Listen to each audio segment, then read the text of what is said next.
From the Post-Millennial, Kamala's UK campaign advisor pushed to kill Musk's Twitter. In response to the reporting, Musk wrote on X, "This is war." Indeed, we have the tweet. Exclusive documents working with Matt Taibbi report on CCDH documents showing the Labour Party's political front objective is to, quote, kill Musk's Twitter through advertising focus, meaning harass his advertisers. See internal documents provided by whistleblower. Take a look at this. Internal Center for Countering Digital Hate documents show their annual objective is to kill Musk's Twitter. This is their internal monthly planner. Their goal is to also trigger regulatory action, although they are a tax-exempt nonprofit. And there it is. It says, annual priorities, kill Musk's Twitter, advertising focus, trigger EU and UK regulatory action, progress towards change in USA, and support for Star. They say AI voice launch Friday the 31st of May. U.S. policy engagement set up meetings with Klobuchar's team to seek a, quote, press release endorsement. Very interesting. So it would seem that there is, well, international interest, of course, in shutting down free speech, even in the United States. Matt Taibbi wrote, British advisors to Kamala Harris hope to kill Musk's Twitter. Whistleblower documents from British CCDH show it listed kill Musk's Twitter as a monthly agenda item. They are closely tied with UK advisors to Kamala Harris. Why does Kamala Harris have UK advisors? Well, because, I don't really know, actually. Yeah. I imagine that it maybe has something to do with a similar situation where the CIA can't actually operate in the United States, so they would go to their foreign counterparts and they would say, hey, look at this person because I can't actually do it. And so like a foreign intelligence operative would look into a person in the United States and then give the information back to CIA because they're not actually able to do it. Maybe they're getting around some kind of law by having a foreign entity do something here that the federal government isn't allowed to do. Yeah, Five Eyes Spy Club. That's what they call that. That's kind of why they set it up, is so, U.S. can't spy on its own people, but they can have England do it or Australia do it, and then we'll spy on the Australians because they're not allowed to do it to their, and then we'll trade the data. It's really surreptitious. That's how you bypass civil rights, by having the UK spying on U.S. citizens, and then the U.S. goes, we didn't spy. Yep. UK did. Yeah. They still got the information. I wonder if they have a server that they can both access. I mean, emails. Yeah, right. They'd just be like, hey. USB sticks. I think that was, I don't know the details, but I thought that was actually proven. Like there was a dude that had a foreign intel agency like spy on his girlfriend to find out if she was cheating on him or something like that. That probably happens all the time. How much, dude, I guarantee you there's NSA dudes right now just looking at like naked women. The joke on American Dad was that the CIA has a room full of TV screens displaying the front-facing cameras while you're on the toilet, and then Stan Smith walks in the room and like it's just part of the background. And you see a whole bunch of faces hunched over, looking down at their phones. They're typing with their thumbs, and it's just like that's what the CIA does. Yeah, I wouldn't be surprised if you notice like Mark Zuckerberg's computer. He puts tape over the camera. Mm-hmm. Like if Zuckerberg's doing that, you best be doing that too, but you do what you want. You can buy little windows or little things that you can stick on your phone over the camera and slide it over when you don't want to use it. And those are but they figured you out, bro. They put the camera in the screen now. Yeah. Oh, interesting. Yep. They figured it out. They were like, hey, the camera's in the screen now. Now you can't cover it. Really? Yep. I've been thinking that would be a good thing for video chats because it will make it more eye to eye. But there was a smartphone called the F1, I believe it was. Had a mechanical front-facing camera. When you turned it on, a little thing would come up and go and pop up. So I used it for a little while, and then I was like, whatever. I'm going to upgrade to the latest Android. I don't like these I like the Galaxy phones. They're good. I don't like these other Android phones. So I asked Allison, I was like, hey, do you want to use this one? It's a new phone. You have a new phone, and I'm going to buy the new S whatever. And she's like, sure. One day she was browsing a website, and it opened and then closed. You know what that means? Website took a picture of her face. Mm-hmm. Yep. Where'd that picture go? Oh, God. Yep. And how did it get permission to use the camera and do all that stuff? Because a lot of apps, it'll say, like, this app is requesting permission. I suppose if you allow your browser as an app to use the camera, if a website sends in a call to take a picture of your face, it'll do it. Yeah. Mm-hmm. So to all those people out there visiting those naughty websites, I bet they got a picture of your face. Yeah, be overt about it. And not a good picture of your face. With like adult websites? The O face. Well, I'm just saying naughty websites, whatever that may be. Holy cow. Yeah, like a picture of your face making a weird face. Yep.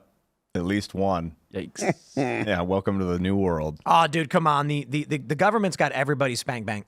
You know what I mean? Probably, yeah. I use Chrome particularly if I ever go to porn. Could you imagine being the dude? Like, so Ian, you did content moderation for Minds. Yeah. And they made you look at just like the worst things in human history. Well, fortunately not. Fortunately, it was reasonable to the point that I didn't have to see a lot of gore and I didn't see any child porn. Thank God. But imagine you're working for the U.S. government and you're in one of these, you know, data centers that is stealing it. And I'm imagining at the NSA, they have just like different rooms for different things. Like these are political dissidents. These are pop star stalkers.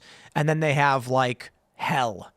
And they're like, the guy who walks out is just like, his hair is all messed up and his eyes are blackened. And he's just like, how's it going, guys?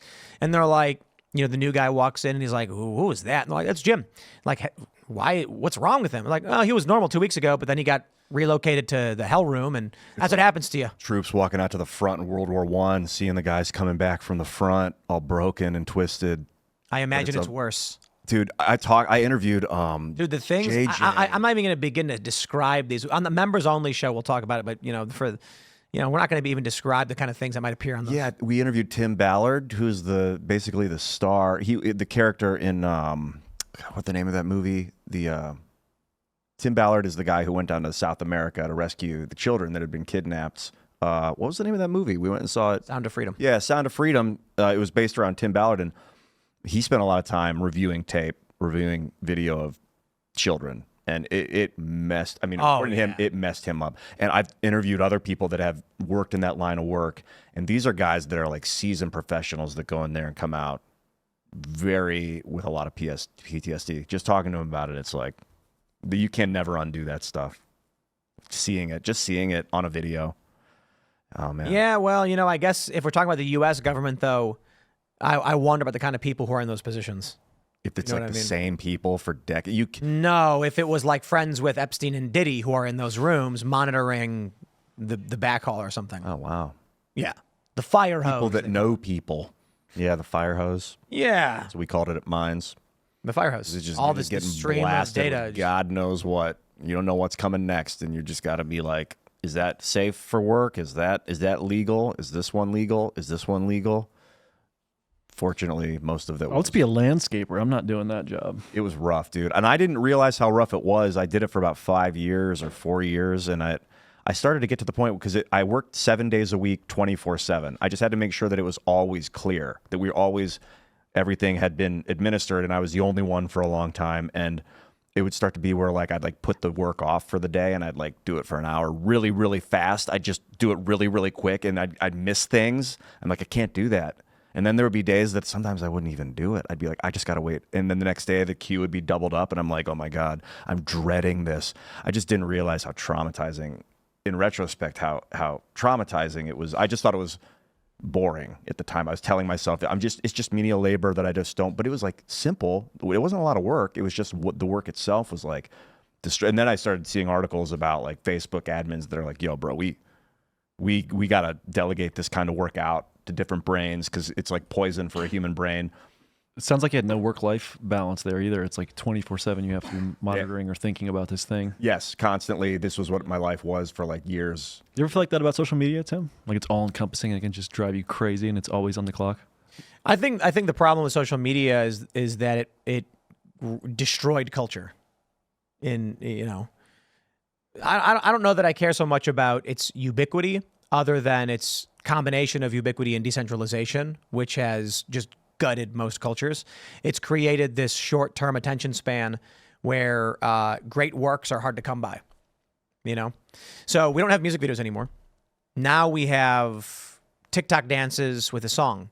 And, I'll give you one example. Actually, I don't need to give you an example. Just look at these bands, look at their Spotifys. Their number one song will be like hit song. Underneath it will be hit song 2x speed. Below it will be like hit song half speed. Below it will be like hit song remix. Ace boost. Yeah. Because it's just for TikTok. Yeah. Mm-hmm. And then they do that, like they're the Chipmunks. They chipmunkify a song. Mm-hmm. And so you'll have a song where it's like the guy will be singing like, I'm gonna come get down with that. And then you watch it on TikTok. Yeah, skibbity toilet. Yeah, just all that kind of stuff. I've noticed that it incentivizes me to want to create that kind of stuff to get the algorithm to send it to the top, like shorts. Albums are done. Like music albums used to be a big deal, a big release party. Everyone got excited. They showed up for this big party. And it encouraged bands to get together and focus for like 3 to 6 weeks to write an album. It took But it concentrated that days. one moment and created a cultural moment. Now it's just a constant stream and it's flat. Yeah, well, you're financially motivated to make that short form content and to pump out stuff constantly. Like me, I only drop a YouTube video once a month or once every 6 weeks, and it's it's not the best business model. Oh, yeah. No, YouTube's going to punish you like crazy. Yeah, not the best business model. Yeah, so there used to be a thing called skate videos where a company would put out their video and it was like an album dropping where, a team would have like 8 or 10 riders or whatever, and then each person would have a part in the video. And it was a big deal. There were huge parties, premieres at movie theaters, and it was like, wow. And no one knew what the tricks were going to be on video. You can't do it anymore. Some have tried and they put the video out on YouTube, but it doesn't work because there's this funny story where a dude did a trick, a really good trick. And then he was like, don't tell anybody I did it. And some little kid was across the street filming on his phone and posted it online and everyone saw it. And now you can't sell it. The idea was like, we film all these tricks, put it in a video, we sell the video, and it helps the company stay afloat because it's media that people like. Internet's gotten rid of all that stuff. Now it's just post a clip. It's a 10-second clip. You're going to watch, you're going to get views, you're going to hopefully make money and build followers. Did you find on tour that it was like reinvigorating for you? Did it remind you of how it used to be to make music? What was that like? Well, I mean, on tour, it doesn't remind you of making music because you're performing. So that's a whole different animal. Like recording and writing and stuff is a very different experience than being on tour and performing the songs. So Would you encourage bands in the modern age to tour? yes, if you want to be a band, yes. But it's not easy, and Spotify has made it really difficult it makes it easier for bands to get their music out to people, but it's not nearly as profitable as it used to be. Like you used to go and like in the 90s, you would get a record deal and they would give you X amount of dollars to go and make a record. And so you could either spend it all on making the record, or you could spend it on, half of it on making the record and half to live on. And the amount of money that they gave you was, significant because they knew that people were going to buy CDs. So they knew that there was going to be a return on it. With the advent of streaming and stuff, all that stuff changed. Now you can make a record for significantly less nowadays than you could in the 90s. You don't have to go to a studio for everything. You can do most of it either in one room or at home or in a smaller space than a studio or whatever. But you still, you still have to be able to record drums and stuff like that, at least if you're in a band. But man, it's not the same with streaming. You just don't make, you don't make nearly the money that you used to make, or bands used to make. Do you think this is more of an ethical question? Do you think that that's righteous? I asked the question. Spotify pays for a license for the song, and one time, and then you get 0.0007 cents for every stream. It's horrible. I used to, because I went through a phase where I was like, I think actors are overpaid. Like a guy does a movie, gets $7 million. How many people actually get that? That's fine. Yeah. You think so? Yeah, absolutely. It's like a professional athlete because it's just Called such a market few competition. people. Like it's the best of the best of the Robert best. Downey Jr. is going to get $30 million to do a movie. Yeah, and they're like, what did he do? He sat around for 6 weeks. Like I've done that job. It's not worth $60 million or whatever they're Yes, getting it paid is. at the top. Because Robert Downey Jr. makes $1 billion movie. I guess he's getting a percentage of the return. No, he That's gets a the argument. $30 million. So I think for like Iron Man 3 or something, it was like $30 million up salary. And the assumption is he's gonna. And then he probably gets a couple points, or whatever. But they know. At first, they didn't want him. They didn't want Robert Downey Jr. For the first Iron Man because he was like an addict and unreliable, and then he proved himself. But it was a smash hit. Iron Man was amazing. Everybody loved it. Everyone loved Robert Downey Jr. They loved him so much, after they killed off Tony Stark, they're bringing him back as Dr. Doom. So then the movie industry is still making money on sales for tickets and stuff, but Depends. the music industry has kind of collapsed in that Well, yeah, respect. because there are some services that are like Spotify for movies, but for the most part, they have this, and this is probably the way it should be done right now for music, but for movies, so right now, I think Spider-Man No Way Home is not available on Disney Plus. If you want to watch it, you got to buy it on Amazon. Because I think it's a Sony movie, so I don't know if it'll ever even be. Maybe it's not a good example. But when a movie goes to theaters, but after it comes out, it goes to Amazon where you can buy it. Then eventually it'll end up on one of these streaming services as like you pay $15 a month and you get access to movies.